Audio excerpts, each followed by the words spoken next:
Fever get a 90-73 win over the Portland Fire, but that wasn't the story of tonight. The story of tonight was that Caitlin Clark missed the game with a back injury, the back injury that we've been talking about for quite some time now.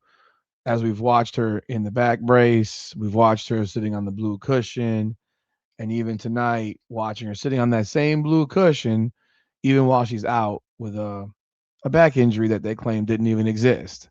A back injury that they said was nothing serious and just regular maintenance that had to be done because, you have to take care of your body as you get older, right? That's what they said. We all knew that was a lie. We all knew that was nonsense. And now it came to light. And she misses tonight's game against the Portland Fire, announced 2 hours prior to game time, even questioned by media uh, today, even questioned by media, where the questions came of, well, why wasn't she on the injury list? And Stephanie White's response was, well, not everyone's on the injury list who doesn't practice the day before a game.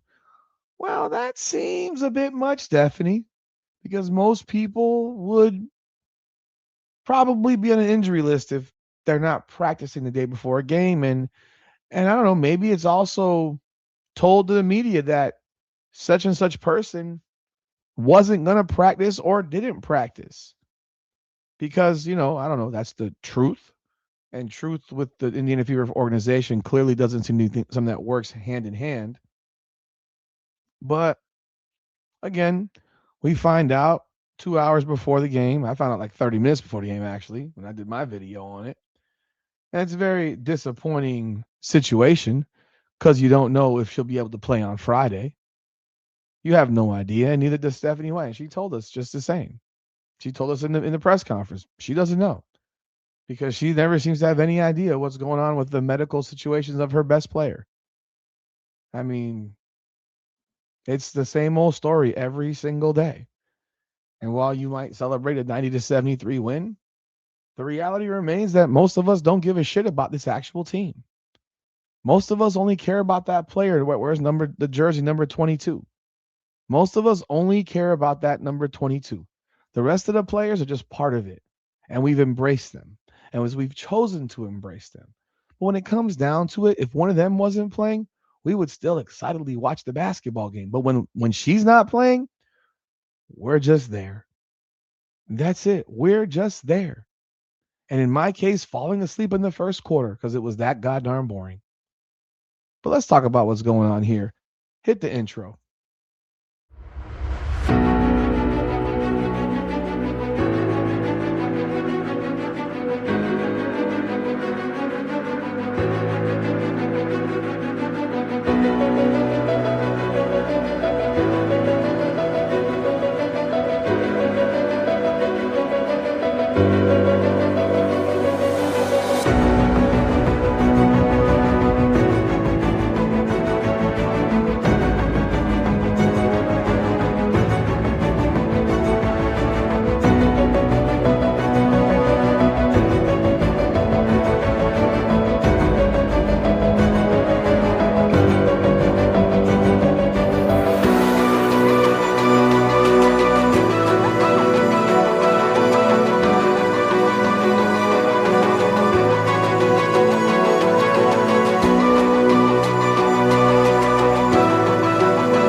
Welcome back, everyone, to another edition of Indiana Fever Unfiltered, powered by Come On Out, the podcast. I'm your host, Rudy Rodriguez. Show might like the video, subscribe to the channel, ring the bell, leave your comments, hype the video. Appreciate y'all so very much. We just broke 1,000 subscribers on the Indiana Fever Unfiltered channel. We are closing in on 16,000 subscribers on the main channel.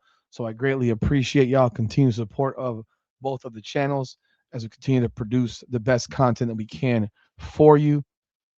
But when you get to see stuff like this, and on an injury report and you look at it and you sit here and say, well, I'll be damned.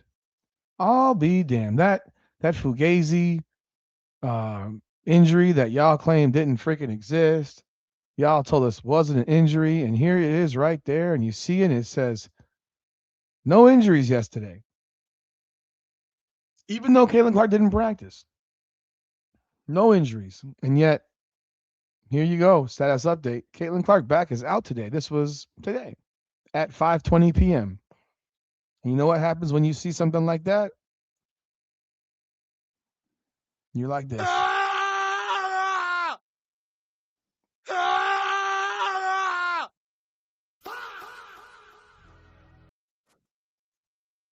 And it's not a pleasant day.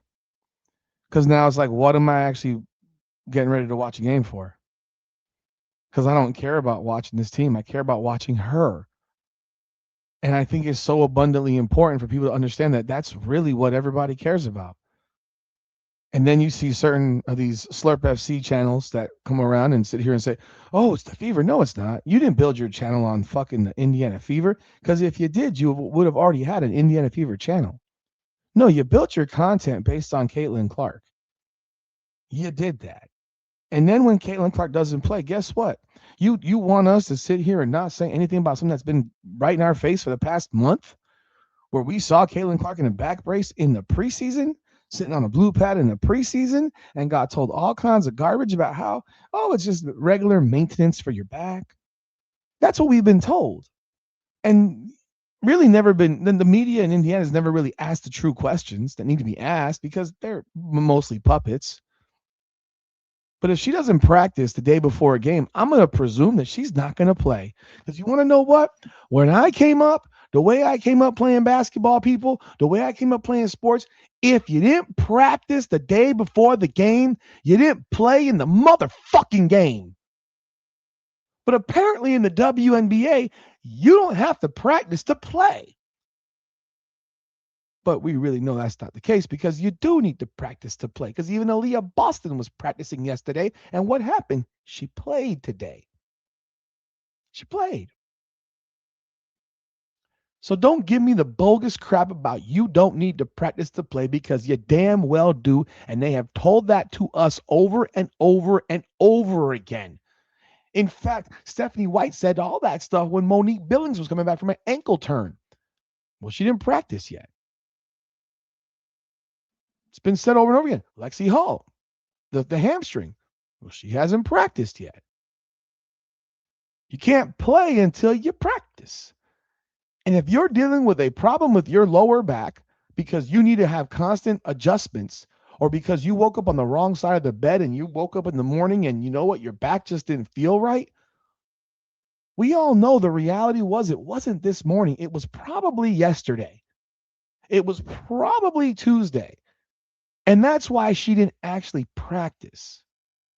But the Indiana Fever will continue to lie to fans because they want to put people in seats, because they're tired of looking stupid and they look foolish, because guess what's happening right here?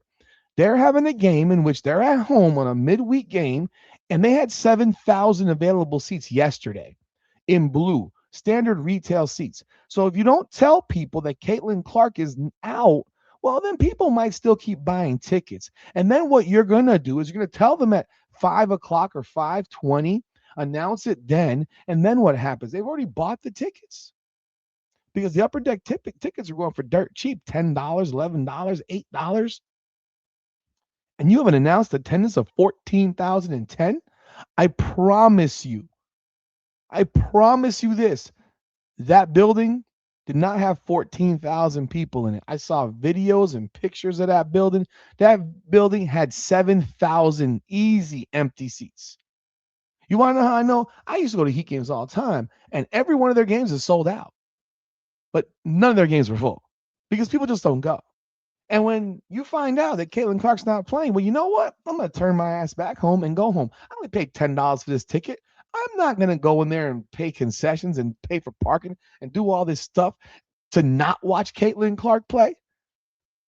So this lying ass, low grade, low brow organization continues to lie to you with their imbecile of a coach who never seems to know about the health of her players, comes into post-game press conferences and says, well, I don't really know. You don't know, because that's the medical people's job. Really?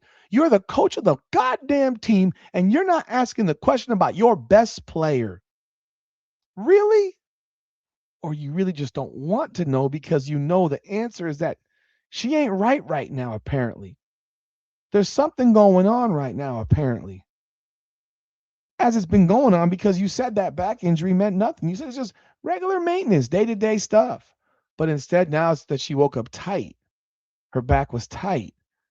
Really, it was probably tight yesterday. That's why she didn't practice. She had therapy the entire time and then had a little bit of a workout and hoped that she'd wake up feeling better today, and she didn't.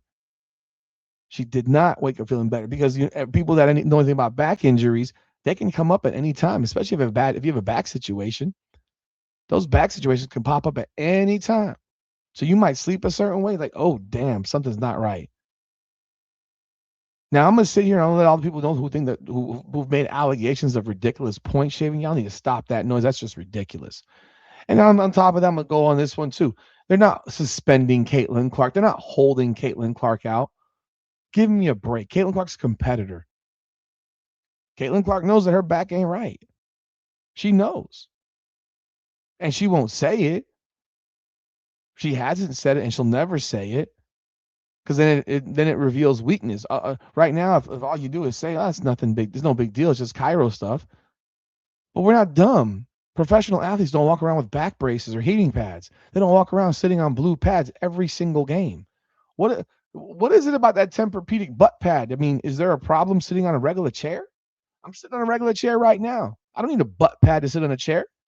And I do have back issues. So your back issue must be pretty significant. That you're sitting on a butt pad, a 4-inch butt pad, literally every single game. She's never going to reveal it.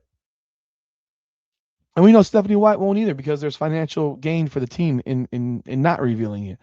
But they play another home game on Friday. And I'll tell you right now, don't expect a full house because the fan base in that area doesn't trust you. People that would used to travel into these games because they want to see Caitlin Clark play, they're not doing it anymore. They don't trust you.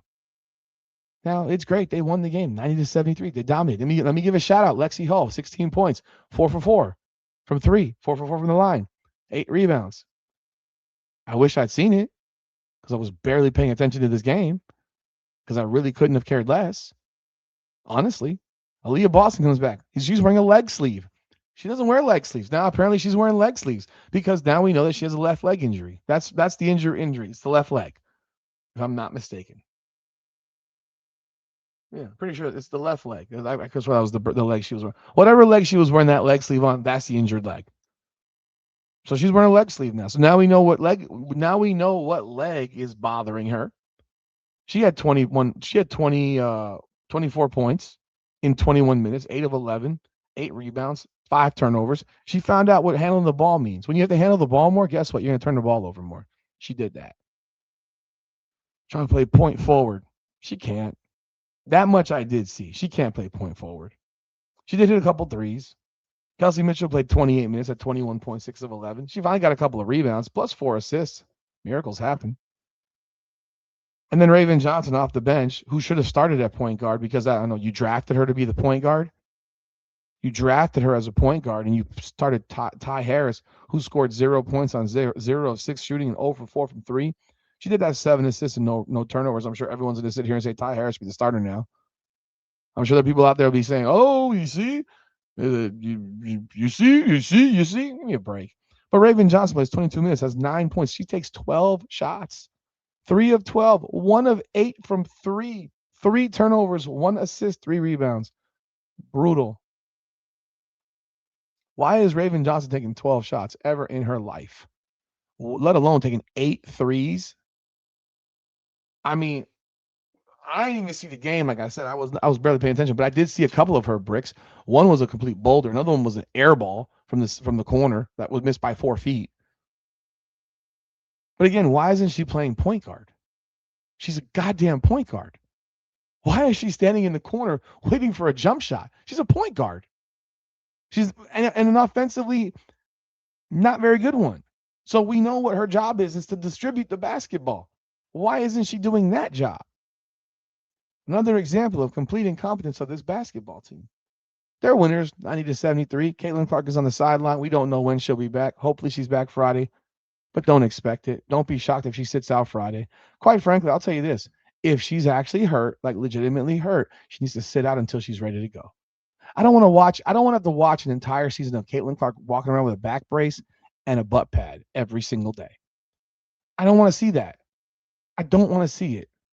But hey, y'all let me know y'all thoughts in the comments. Hit that like button and subscribe to the channels. Hype the video. I greatly appreciate y'all. This is, if you were unfiltered, powered by Come On Now the podcast. Come on now.